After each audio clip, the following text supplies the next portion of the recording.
Bonjour et bienvenue, je suis très heureuse de vous retrouver pour ce nouvel épisode qui va traiter des grandes transformations de la justice durant le quinquennat d'Emmanuel Macron. Donc une justice aujourd'hui qui est géographiquement très complexe, qui ne s'accorde absolument pas avec nos collectivités locales et encore moins avec les services publics. Des contentieux qui sont éclatés en des lieux et juridictions totalement différentes. Nous allons donc créer un tribunal de première instance dans chaque département qui va regrouper tous les tribunaux locaux, qui traitera des affaires pénales, civiles, familiales, commerce et sociales. Nous n'aurons donc plus à chercher notre juge à travers départements et régions.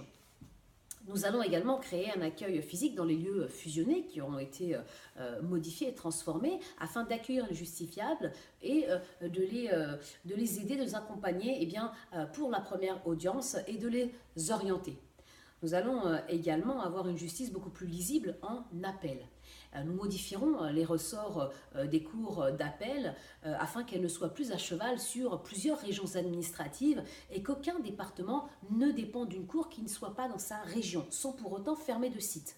Nous allons inciter et modifierons certaines lois afin que les décisions des premiers juges soient exécutoires. Elles ne soient plus, les délais de cours d'appel ne soient pas un prétexte de prolongement de la procédure ou ne soient pas pour des motifs dilatoires.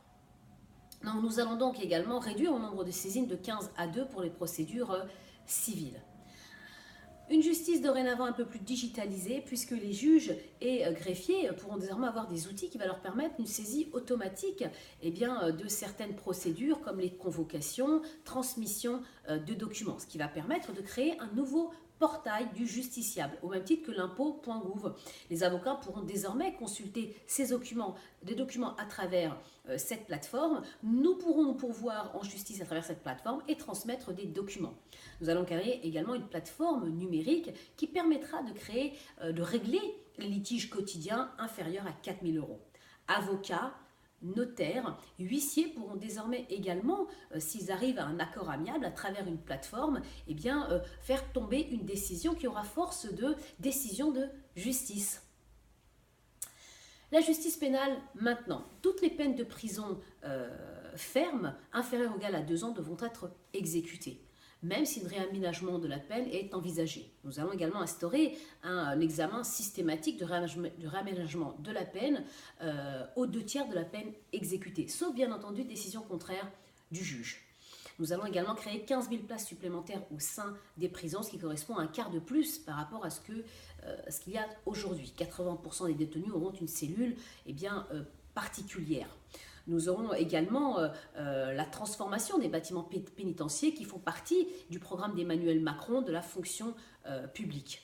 Chaque détenu devra obligatoirement suivre une formation et avoir un contrat de travail afin de lutter contre l'inactivité. Nous allons donc créer à travers une loi le contrat social du travailleur pénitentiaire. La prise en charge des mineurs également sera totalement transformée. Nous allons inciter le Conseil général à venir en aide, soutenir certains mineurs dans le placement de collèges, pensions ou de lycées avec un suivi très renforcé. Si bien entendu cela ne suffit pas, ils seront orientés, placés dans un foyer éducatif avec une scolarisation extérieure. Si maintenant la délinquance est parfaitement installée, ils seront placés dans un centre éducatif fermé avec un contrôle des sorties. Voilà pour les thématiques et les grandes lignes du programme d'Emmanuel Macron et sa transformation. Je vous invite à jeter un petit coup d'œil sur le programme Justice d'Emmanuel Macron pour en savoir encore un peu plus. Je vous dis à bientôt. Au revoir.